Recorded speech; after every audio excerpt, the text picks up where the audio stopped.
Вот мы и на месте. Здесь достаточно большая парковка. Можно оставить машину и дальше уже прогуляться пешком.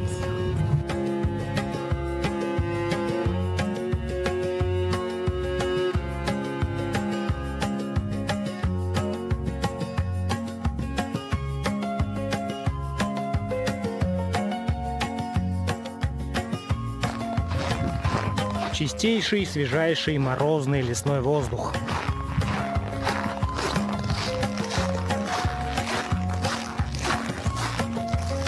На смотровой площадке оборудованы скамеечки.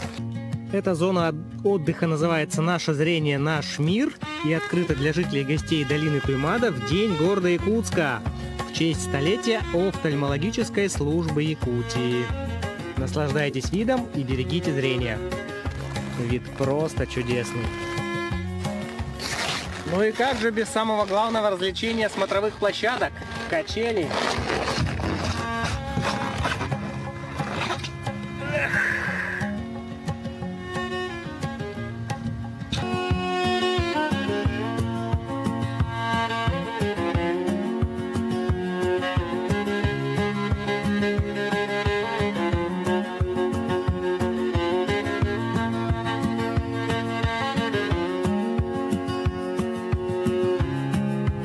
Не может не радовать доступность таких смотровых площадок, ведь сюда можно выехать даже в обеденный перерыв, вырваться из шума, из суеты. Очень здорово, что в нашем городе, в его окрестностях на доступном расстоянии появляются такие замечательные общественные пространства, смотровые площадки, куда можно приехать после работы, либо в выходной день и полюбоваться красотами нашей природы, нашего города, насладиться прекрасными видами. Путешествуйте больше, увидимся!